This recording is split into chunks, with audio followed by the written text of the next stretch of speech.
se abre y lo primero que se ve es el rostro de Irina García. Sobre una mesa, un búcaro de flores, una copa de agua y una caja que guarda lo más sagrado. ¿Esas son las cenizas? Las cenizas de mi hija. Estas son las cenizas de ella. Sus flores que siempre le gustaban, artificiales.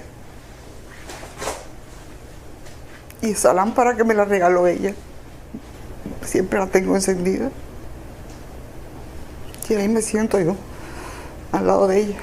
Es la primera escena que recibe a quien entra al modesto apartamento de Isabel Acosta, la madre de Irina, abuela del menor acusado de asesinarla, su nieto, Derek Rosa. ¿Usted conversa con su hija? Claro, sí, siempre hablo con ella. Su hermano también. ¿Qué le dice? Le digo que ponga su mano para que esto termine, que ese ángel salga de ese lugar. Me quedé sin hija. Sin nieta, estoy sin mi nieto, que es mi vida, y ese angelito que nunca más lo he podido ver. Isabel, ¿cómo se encuentra usted hoy emocionalmente a casi 2 años de lo que pasó? Igual que al principio. Me siento igual. Esto no va a pasar nunca. Mi vida empieza a las 8 de la noche y termina a las 8:15. 15 minutos al día. 15 minutos son míos, 15 son de su papá. Media hora lo que le dan. ¿De lunes a domingo? Sí, todos los días, todos los días. ¿Usted ha pedido verlo, visitarlo? Yo quisiera, pero creo que no se puede. Es que es como poner el dedo en la llaga. Y no piensan que hay un ángel, un niño tras la reja. Y mi hija, que ya no está.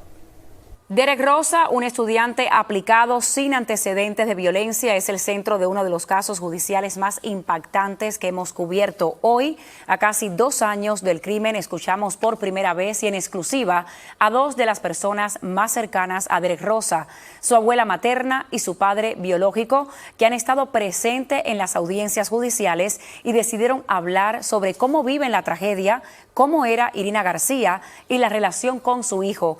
Fue una entrevista en la que no se contestaron preguntas sobre el caso de asesinato que enfrenta el menor por cuestiones legales y porque el juicio no ha comenzado. La noticia generó conmoción no solamente por la naturaleza del crimen, sino por la imagen que se tenía del niño. Le doy la bienvenida en nuestros estudios a los abogados criminalistas Nelson Rodríguez Varela y Sabino Jauregui, que me van a acompañar durante todo el programa. Bienvenidos. Gracias, Gloria, un placer. Gracias. Tu lectura de lo que han visto. Bueno, lo que he visto y lo que hemos visto hasta ahora, esa pobre señora está destruida. Y lo que a veces la gente no se da cuenta, y no realmente desde el punto de legal, sino desde el punto de vista personal, es cuánto sufre la familia. No solamente el acusado sufre. Nosotros los abogados vemos constantemente cómo sufre la familia, la pérdida de la presencia de la persona, el potencial para una sentencia extrema, y más esta señora que ha perdido a varios miembros de su familia, porque ha perdido a su nieto, ha perdido a su hija, y además la nieta, creo que el padre de la nieta, que es el esposo de la señora en este momento, no la deja ver, y hace muchos años que no la ve tampoco. Entonces todo eso es una confluencia de problemas, más una situación legal que ella como persona no la puede controlar y que está básicamente a la merced de lo que pueda suceder en esta situación, en medio de todos los argumentos legales que se tienen que hacer, la preparación del caso, las declaraciones de los testigos y también el hecho de que muchas de las evidencias en este caso han salido a la luz pública que no debía de haber sucedido. Más adelante ella cuenta que desde octubre de 2023, el año en que ocurre esta tragedia, ella no ha vuelto a ver a la bebita, o sea, a la bebé que estaba el día del crimen en la cuna, la hermanita de Derek Rosa. Su lectura de este caso, al ver estas declaraciones por primera vez, ellos hablan desde que esta tragedia ocurre y el juicio se supone que comienza en septiembre. Es una tragedia, es muy traumatizante para todo el mundo. no simplemente la familia de la fallecida, pero para el acusado, para el padre, para todo el mundo. Y estos casos de homicidio son casos muy complejos que se demoran muchísimo tiempo, meses, algunas veces años y años. Y después del juicio viene el proceso de apelación. Es una tragedia que dura décadas. Y esta evidencia, estos videos que han salido hasta ahora en las redes sociales, mi amigo tiene razón, no deben haber salido más nunca. Esto es algo que se debe mantener adentro del caso, es algo que puede influenciar al jurado futuro del caso, que van a estar escuchando toda esta evidencia en las redes sociales en vez de ver la evidencia en su contexto correcto en un juicio. Influye también, o sea, va a ser complicado el proceso de selección del jurado, ¿no? Porque ha sido un caso sumamente mediático aquí en el sur de la Florida, donde se va a celebrar el juicio. Claro, y eso lo hemos visto en muchos casos. Estamos viendo el caso de Sean Combs, donde han tenido esos problemas con los miembros del jurado. Hemos visto en otros casos que personas que están conscientes de la cobertura mediática utilizan muchas de las cosas que han visto en esa cobertura mediática.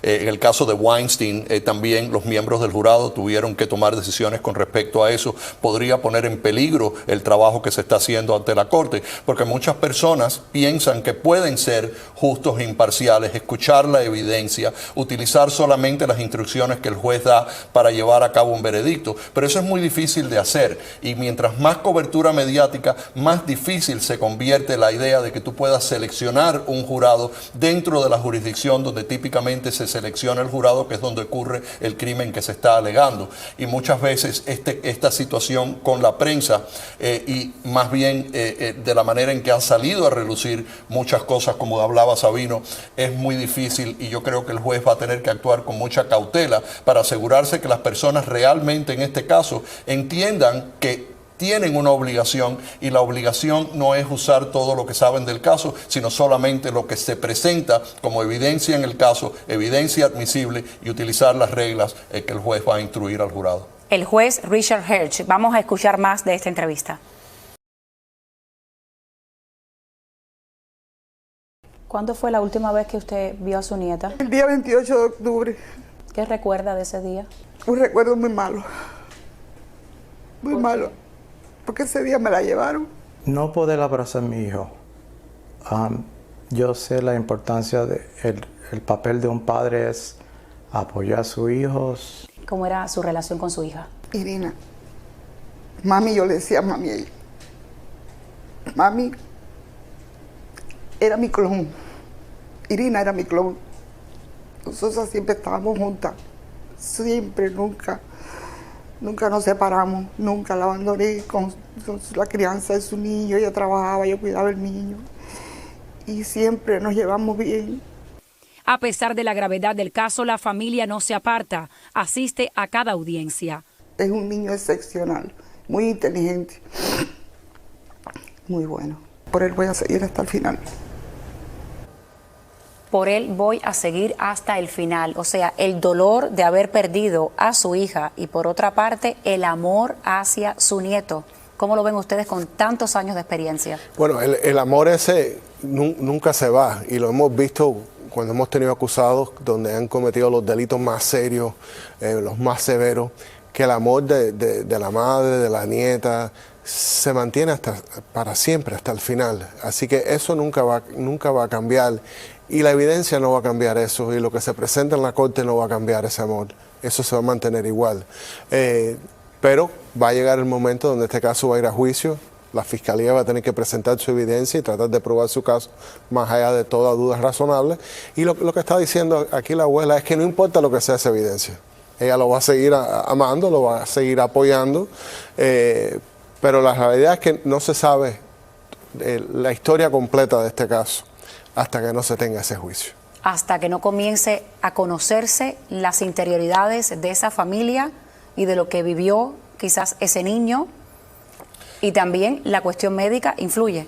Y puede haber limitaciones con respecto a la dinámica de la familia, porque la dinámica de la familia tiene que estar relacionada, para que sea admisible en la corte, tiene que estar relacionada a la defensa. o tiene que estar relacionada a los cargos. Siempre el testimonio de los testigos tiene que tener una relación estricta a la presentación de los cargos o a la presentación de la defensa. Muchas de estas cosas se podrían considerar como parte de una defensa por el estatus mental del muchacho. Yo creo que eso va a ser uno de los elementos muy importantes que se tienen que decidir en este caso. En qué momento se va a presentar esa defensa, cuándo se va a informar, qué los expertos están diciendo, y lo otro obviamente tiene que ver con el resto de la evidencia en el caso, que sea relacionable al caso, que tenga una relevancia, incluyendo su declaración a los policías cuando fue entrevistado. ¿Pudiera darse el caso de que se determine que él no está competente para entender lo que pasa en el juicio y se aplaza el juicio como ocurrió en el caso de Barahona? Bueno, puede ser que los expertos que lo analicen lo estén analizando no solamente para establecer una defensa, sino también para comprender su estatus mental, para poder seguir a juicio. Esas son dos determinaciones diferentes y dependen mucho de si él en un momento determinado entiende los cargos que le han presentado, entiende cuál es la función del fiscal, del abogado de defensa. Eso es muy difícil de establecer que la persona no lo comprende, y va a tener mucho que ver con la capacidad mental del muchacho. Con respecto a si sabía las consecuencias de sus acciones, eso es una parte de la defensa que también habría que explorar, pero tal vez es muy temprano hasta que los abogados no divulguen al juez cuál va a ser en términos de la defensa, si se va a utilizar el estatus mental como ella.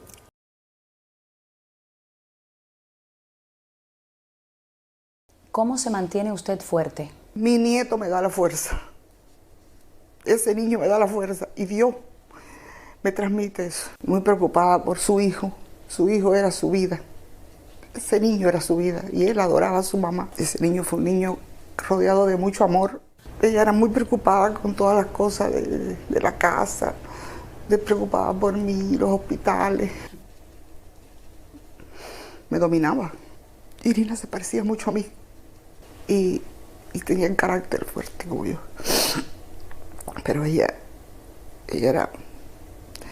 era muy buena, ella era buena. Ella no se mereció esto. ¿Estaba feliz con el nacimiento de la bebé? Feliz. Estábamos todos felices. Mi única nieta, idéntica a la madre. De su nieta solo sabe que está bien. Yo la tenía aquí conmigo a ella. Desde que pasó eso, se la llevó. ¿Su papá? Sí, su papá.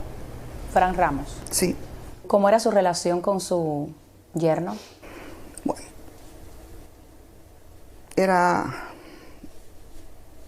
no te puedo ni decir, de verdad que no puedo, no quiero que me tocar ese tema. ¿Cómo un padre vive con eso? Es difícil, pero gracias que tiene la oportunidad de llamarnos.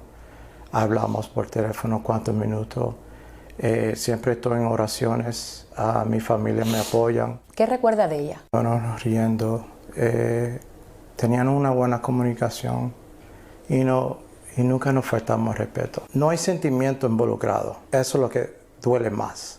Que la gente no entiende que somos todos seres humanos, tenemos sentimientos también. Uno piensa que tiene una rutina normal hasta que algo así sucede, pero no es así. Le doy las gracias de todo corazón de ese apoyo, que yo sé que esto ha sido una cosa mundial. Sin él no pudiera estar de pie. Nadie sabe lo que yo vivo. Y que quiera Dios que todo esto pase, que yo vuelva a tener ese niño conmigo. El juicio contra Derek Rosa podría comenzar finalmente a finales de septiembre. Sigo conversando con los abogados criminalistas Nelson Rodríguez Varela y Sabino Jauregui. Ambos ustedes han sido fiscales y abogados criminalistas. ¿Cómo ven el caso? O sea, ¿sigue teniendo la fiscalía, a pesar de todo lo que está pidiendo la defensa, de excluir, por ejemplo, el interrogatorio, ciertas cosas que están pasando? ¿Sigue teniendo la fiscalía un caso fuerte? Bueno, la Fiscalía tiene un caso fuerte desde el punto de vista que por lo menos lo que se sabe, hay una causa para pensar de que el muchacho cometió este crimen.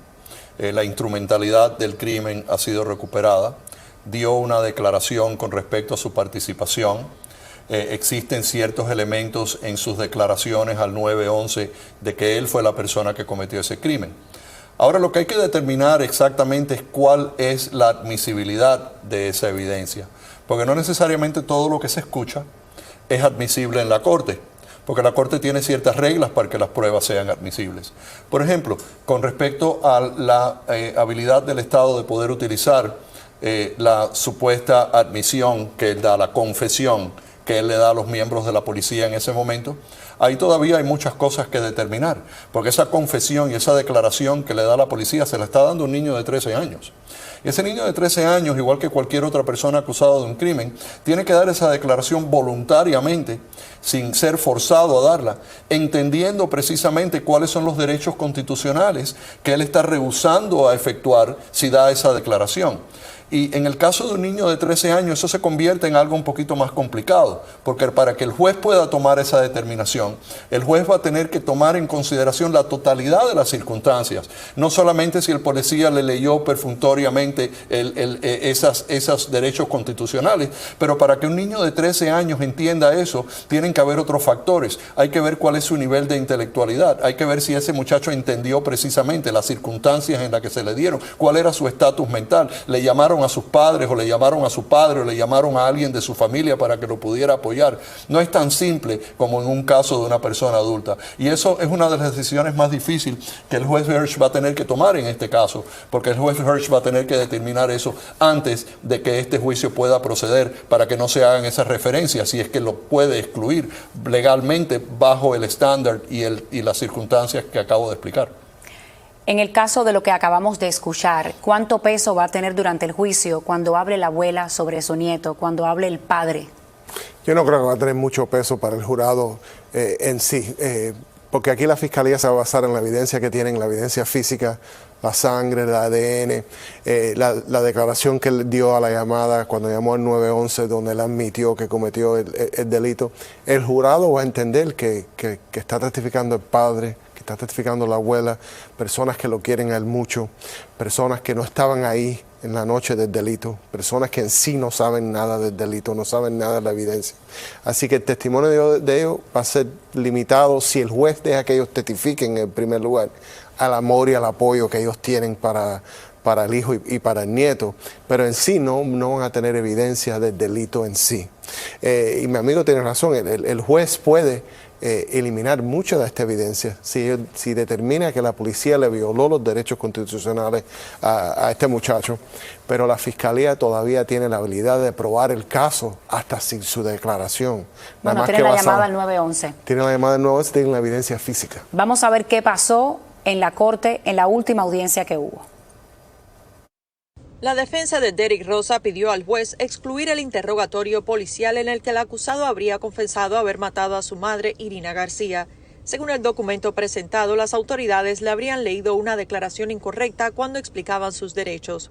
La defensa pide una audiencia formal para discutir el tema.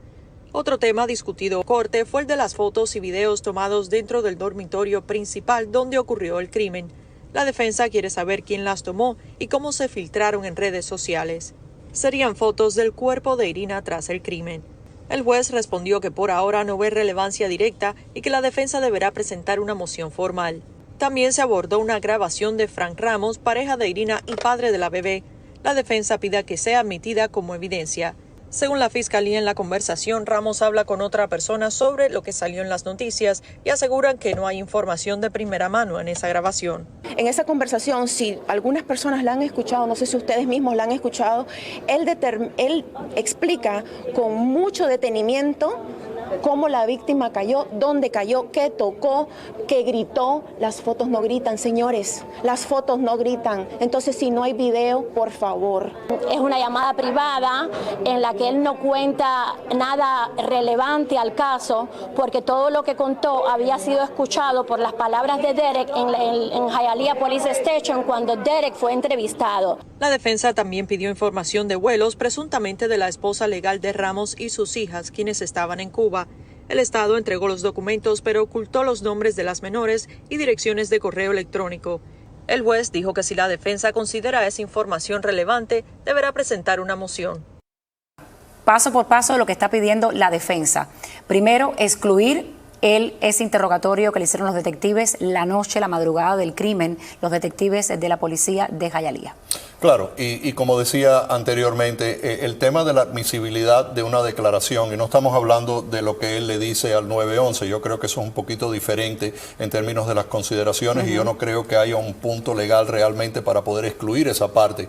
Pero con respecto a la declaración que él le da a los miembros de la policía, tiene que haber una audiencia donde la defensa está pidiendo la exclusión de esa evidencia porque fue obtenida en violación de los derechos constitucionales de Derek Rosa al no haberle leído un formulario de sus derechos de una forma apropiada, al no haber tomado pasos para asegurarse que ese niño de 13 años haya entendido los derechos constitucionales a los cuales iba a rehusar y hablar entonces libremente con la policía. Eso va a estar sujeto a un escrutinio antes del juicio y el juez en este caso tendrá que darle una audiencia para que eso se pueda establecer.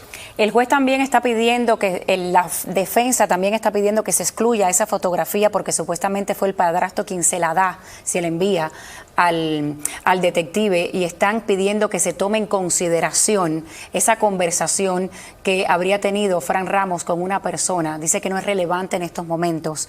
¿Por qué? Bueno, la defensa tiene que probar o tiene que mostrar algún tipo de evidencia al juez de que esa conversación tiene que ver algo con este caso, que es relevante este caso. Porque bueno, pero él hablaba de ese caso. Más bien el juez lo que dijo, es que lo que no es relevante en estos momentos son esas fotografías del cuerpo de Irina que circulan en las redes sociales. Sí, y creo que también que le pidió que tenían que hacer una moción por escrito. Correcto. Todo esto nosotros los abogados cuando nos peleamos por estos temas y pedimos cosas, tiene que ser por una moción escrita. Se le tiene que presentar al juez, la fiscalía tiene el derecho de responder a esa moción por escrita y después se tiene una audiencia en frente del juez donde se discuten todos estos elementos y todos estos temas. Así que parece que esto es un argumento que ellos hicieron ahí en la corte oralmente, pero no lo hicieron por escrito, que es lo que pidió el juez. Y algo que es importante también en términos de si la defensa tiene derecho a recibir esas conversaciones para poderlas utilizar como evidencia en el caso. La alegación de la defensa es que este señor no podía haber sabido la información que él estaba conversando porque esa información la tenía la policía y no hay otra manera de saberlo a no ser que estés ahí.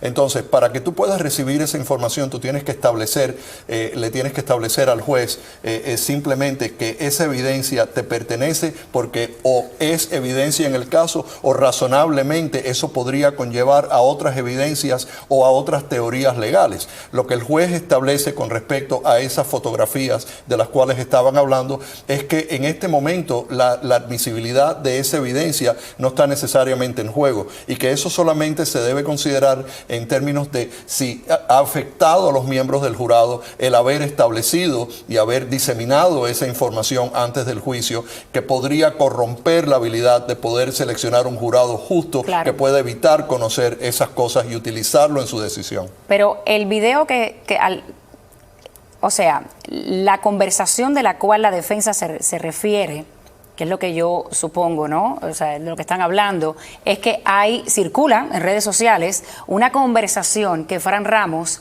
sostuvo supuestamente con una persona que lo graba, donde él da detalles específicos, claro, de lo que él vio por la camarita del ring, por la camarita de bebé del ring el día del crimen, ¿no? De lo que él vio ya después supuestamente que había sucedido el crimen. Entonces parece que la defensa ahora quiere que esa grabación, esa conversación que él sostuvo también sea considerada en el juicio. Claro, claro, porque ellos están buscando defensas al caso. ¿Y qué mejor defensa de decir que este señor tenía esos conocimientos? ¿Por qué los tenía?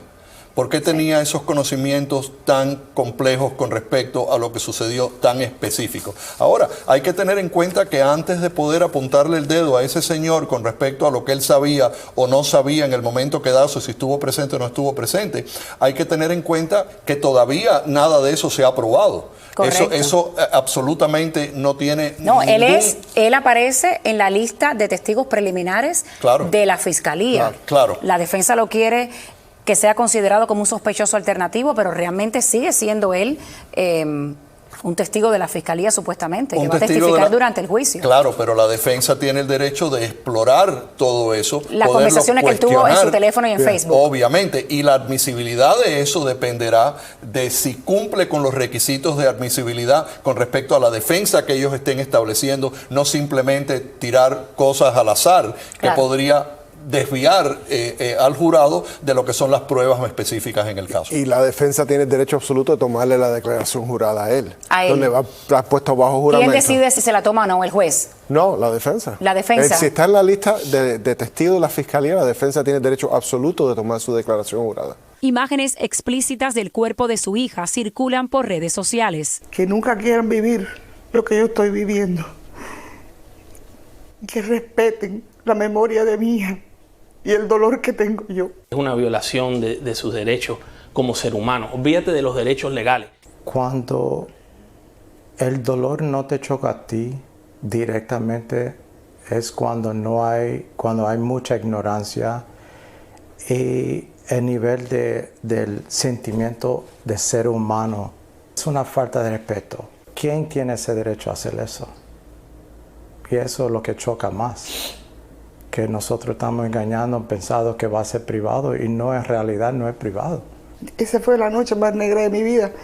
Yo pensaba que eso no era una cosa real, que eso no me estaba pasando a mí. La Fiscalía Estatal de Miami-Dade confirmó a Telemundo 51 que ya recibieron la carta del abogado y no comentan sobre casos pendientes. Imágenes del cuerpo sin vida de la víctima circulan en redes sociales y esto ha desatado, como mencionamos, la indignación de la familia y una inminente acción legal. Esta es la entrevista que le hice en exclusiva, extendida, al abogado de la abuela materna de Derek Rosa y de su padre. Adelante. Abogado, han presentado una intención de demanda. Explíqueme exactamente qué presentaron ustedes y por qué y qué argumentos van a ver. Bueno, Isabel, como sabemos, Isabel, la mamá de Irina, y José, el papá de Derek. La policía, la fiscalía, el examinador médico y el secretario del tribunal de la corte de Miami-Dade County tuvieron acceso a información privada sobre el cadáver de Irina y la publicaron. Uno de ellos la publicó, salieron en las redes y eso lo mínimo es negligencia. Le violaron la privacidad a Irina, a Isabel y a José, que es el papá de Derek. ¿Qué imágenes son esas? Bueno, son imágenes de Irina muerta, después de fallecido, y las únicas personas que tuvieron, quiero aclarar una cosa, las personas que tuvieron acceso al cuerpo de Irina en octubre 12 de 2023 fue la policía de Hialeah, los detectives de Major Crimes, que están notificados en la lista, la Fiscalía de Miami-Dade County, de Kathy Fernández Rondo, y la oficina del examinador médico.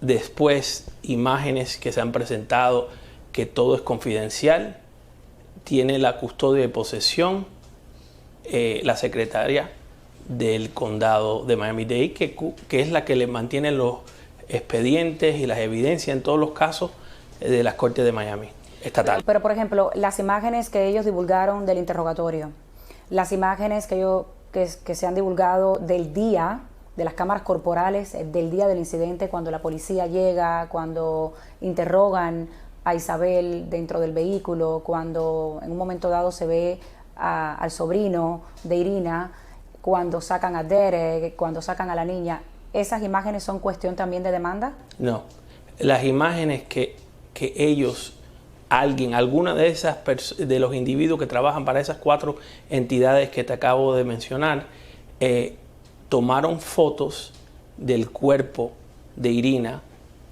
después de su deceso y las publicaron. Son supuestamente esas fotos están supuestas a ser tomadas por la policía, por el examinador médico, y solamente las personas que deben tener acceso por la investigación legal tienen que tener acceso a esas fotos. Cuando usted dice que las publicaron, ¿se refiere a que se la dieron a otra persona?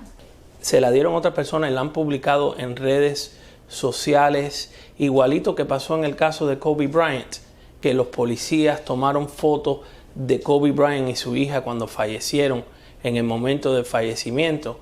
Eso mismo fue lo que pasó en este caso. Y las únicas personas que tenían acceso a esas fotos era la policía. La han publicado y no te puedo decir cuánta gente, si miles o millones, porque acuérdate que esto es un caso muy mediático, han visto esas fotos violándole los derechos a Irina, a Isabel y a José. Más allá de la negligencia que usted está mencionando, ¿qué otros factores influyen aquí? Bueno, yo no sé cuál es la razón. Lo mínimo que puedo decirte es que fue negligente, se lo publicaron a alguien que después lo publicó, pero eso salió de la policía de Hialeah o salió de la Fiscalía de Miami-Dade County. Puede ser que o del examinador médico. Ellos tuvieron acceso a las fotos y al cuerpo. Más nadie tuvo acceso al cuerpo de Irina ese día, octubre 12, que ellos. Después, que es más dudable que pueda haber sido alguien que trabaja para el secretario del condado de Miami-Dade County de las cortes, puede ser que haya una persona involucrada, pero mi opinión, basada en mis años de experiencia y en casos recientes que han surgido las mismas cosas, fue la policía la que divulgó. ¿Cómo afecta eso a la familia? Imagínense, mi cliente Isabel perdió a su hija, a su nieto y a su nieta de una vez.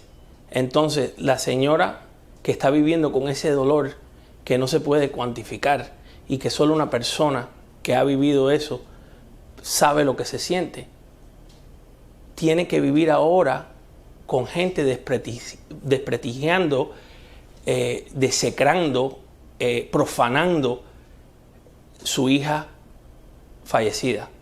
Y ese dolor solo amplifica el dolor que ella tiene y el dolor que lleva por dentro. Esto es una cosa macabro lo que hicieron y es una cosa injusta y es una violación de sus derechos como ser humano. Olvídate de los derechos legales, como ser humano. Es una violación en contra de la humanidad. ¿Sería una demanda civil? Sí. ¿Qué va a buscar esta demanda civil? Lo único que quieren es justicia, que se sepa quiénes son los autores intelectual de esta fechoría, de este crimen que es un crimen contra la humanidad. Es lo que es. Que no sea sancionable criminalmente, pero esto es lo que debería ser, un crimen contra la humanidad. Y contra la dignidad de Irina y de la señora Isabel, de José y hasta de los niños. Que la niña nieta inocente, acabadita de nacer, que perdió a su madre, tenga que en un futuro criarse sabiendo que esas imágenes macabras de su madre en su peor momento, muerta, la hayan visto personas que no tenían ninguna razón por ver esas imágenes. Nunca. Si usted ganase esta demanda, ¿cuáles pudieran ser las consecuencias? No, las consecuencias civiles son monetarias, pero eso no es lo que busca mi cliente. Mi cliente lo que menos le interesa a Isabel y a José es el dinero. A ellos no les interesa el dinero y a mí tampoco.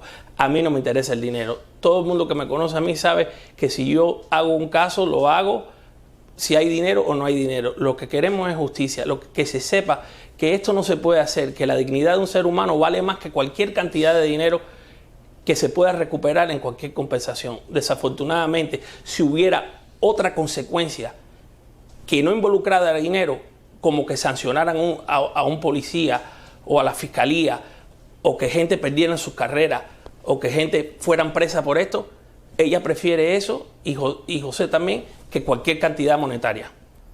¿Dónde presentó usted esta intención de demandar? Bueno, la ley requiere que se lo mandemos por correo certificado. Se lo mandé a la Fiscalía, a Kathy Fernández Rondo. Se lo mandé a la ciudad de Hialeah, a la nueva alcalde Robes, o a la alcaldesa interina. Se lo mandé al jefe del examinador médico, a Dr. Hutchins. Se lo mandé a Fernández Barquín, que es el secretario del tribunal de Miami-Dade County. Esas son las personas que tengo que notificar. También se tiene que notificar al Departamento de Financial Services del estado de la Florida que uno intenciona meterle una demanda a una de las organizaciones subpolíticas del estado de la Florida.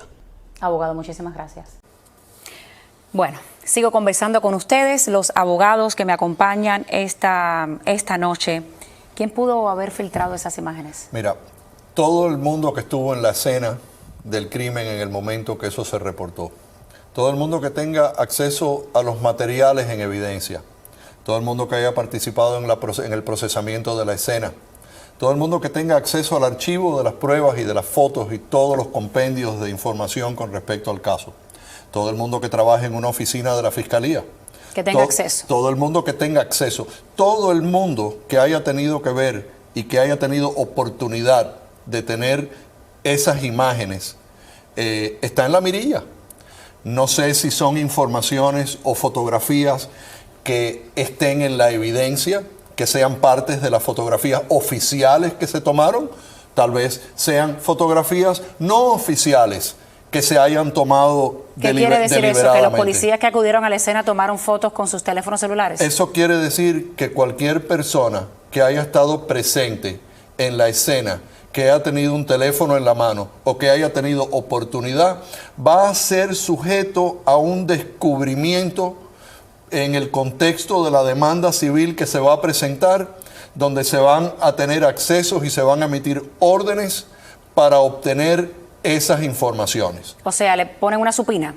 Le pueden poner un supina, pueden pedir tomar declaraciones juradas, se pueden pedir los documentos que tienen que ver con el caso para ver quiénes fueron los que estuvieron presentes, qué es lo que demuestran las llamadas entre los policías que están en el registro computarizado del centro de despachos de policías, quiénes son los policías que se estaban comunicando a través del radio.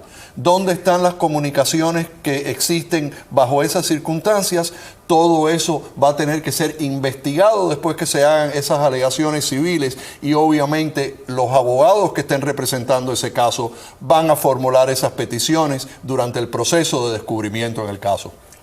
¿Pudieran tener un buen caso el abogado? Definitivamente, lo que tienen que probar ahora como parte de esta demanda civil, cómo es que salieron estas fotos para poder echarle la culpa a la organización, al individuo, pero de que tiene buen caso, tiene buen caso. Pero ahora el proceso, ¿cuál es? O sea, 6 meses tienen estas 4 entidades para investigar y determinar si proceden, refutan o si llegan a un acuerdo. O si llega a algún tipo de acuerdo para no tener que llevar este caso al litigio. ¿Y pudiera conocerse en este proceso si finalmente se entabla ya después de 6 meses esta demanda, quiénes fueron las personas una vez que ponen esas supinas, si se conoce alguna información? Sí, las supinas no van a empezar hasta que no empiece la demanda, pero cada organización va a hacer su investigación interna y van a hacer eso como parte de la negociación que se van a tener que pagar cierta cantidad de dinero antes de una demanda o si su investigación interna muestra que no hicieron nada mal y si no hicieron nada mal no hay por qué pagar y ahí sí van a litigar el caso en la corte. En caso de que sí hubiesen hecho algo mal, ¿cuánto dinero pudiera tener involucrado esta demanda? Eso es algo que se negocia para adelante y para atrás, pero hay ciertos límites cuando estás poniendo una demanda a una organización del gobierno. No es algo sin límite como si fueran contra una compañía privada, una empresa privada. Correcto. Es interesante todo lo que está pasando porque ahora surge esta intención de demanda en el mismo casi momento en que va a comenzar el juicio, un juicio tan pero tan mediático. Sí, lo que pasa es que cuando se presente la demanda y empiecen a emitir las peticiones que los demandantes van a hacerle a los diferentes departamentos, a las diferentes entidades que pueden estar en posesión de esa información, va a tener que trazarse un balance entre la necesidad de mantener esas pruebas hasta que el juicio se celebre para cumplir con los requisitos de la orden que el juez en el caso criminal ha emitido de que esa evidencia no se disemine de esa forma y van a haber ciertos impedimentos basados en eso, en lo que procesa se proceda a la demanda civil. Es decir, mientras haya una investigación criminal y mientras exista la orden cautelar del juez de no diseminar esta información, se podría entonces dilatar un poco el proceso de descubrimiento en el caso civil. Porque eso tiene tiene que corresponder una cosa con la otra, porque lo más importante en este momento es mantener la integridad de la investigación y del caso para que se pueda seleccionar un jurado que no esté influenciado por esa diseminación de pruebas indebidas. Tengo entendido que el viernes la defensa tendría que entregar quiénes serían sus testigos expertos. O sea, ¿qué significa esto? Bueno, tiene que haber un intercambio de testigos de expertos de la Fiscalía y la defensa para ellos después tener la oportunidad de prepararse para una declaración jurada futura de cada experto. También tienen que dar lo que se llama el CV, que es la experiencia de los expertos. ¿Quiénes serían los expertos? Bueno, aquí van a haber varios, van a haber expertos de ADN, van a haber expertos de sangre, de blood splatter, de cuchillo, de todo tipo de materia, expertos en psicología, que van a ser utilizados por la Fiscalía y por la defensa. Claro, porque el procesamiento de la escena del crimen en términos del procesamiento forense y las evidencias que se van recaudando, se van obteniendo de la escena del incidente, tienen que obtenerse de una forma donde se pueda preservar la cadena de sucesión de quién obtuvo la evidencia, quién la archivó, quién la procesó, cuáles son los elementos que tienen que ver con esa cadena de admisibilidad para que tú puedas utilizar esas pruebas en la corte y para que esas pruebas tengan la vigencia y la importancia que deben de tener en términos de la presentación del caso. Así que esa parte es una parte muy compleja que está sujeta a un análisis por parte de los expertos de la defensa también para determinar si la fiscalía, si los oficiales en la escena corrompieron la escena de alguna forma, si pisaron donde no tenían que pisar, si tocaron donde no tenían que pisar, que tocar y si la evidencia ha sido contaminada de alguna forma por una falta de procesamiento específico como mandan las reglas. Así que ahí se convierte en una pelea para determinar cuál es el peso que se le puede dar a esa evidencia y cuál es el nivel de admisibilidad al que podría llevar esas pruebas frente a un jurado. El juez aquí va a ser pieza clave en qué determina que va a ser admisible en este juicio y que no. El Departamento de Policía de Hialeah no nos ha contestado para confirmar si ya recibieron o no esta notificación. Como mencioné, la Fiscalía sí ya recibió esta carta. Dicen que obviamente no comentan por casos abiertos. La Oficina del Médico Forense no hacen comentarios. Y hasta ayer el secretario de las Cortes de Miami-Dade no habían recibido oficialmente esa carta. Su lectura de todo esto. Yo lo único que quiero decir en este momento es que hay que tener un poco de paciencia en lo que esto continúa y no formar ideas específicas que no puedan ser cambiadas en la medida que este caso va adelante. Se le presume a cualquier acusado antes del juicio que es inocente de los cargos hasta aquel momento en que se declare culpable o sea encontrado culpable por un jurado imparcial. Y yo creo que eso es lo que deberíamos de tener todos pensando en este caso. En su opinión, a este punto, ¿pudiera existir la posibilidad de que el juez finalmente decida condenar a Derek Rosa como lo que es, como un menor, o ya es muy tarde? Bueno, eso el juez siempre puede retomar cierta decisión basada en una moción, una petición de la defensa, hasta el último momento cuando él es condenado, encontrado culpable, el juez puede retrasar cualquier decisión que él ha hecho si es presentado con evidencia nueva o con algún argumento legal diferente. Así que todavía el juez tiene esa habilidad, si lo va a hacer o no lo va a ser basado en los hechos y la ley.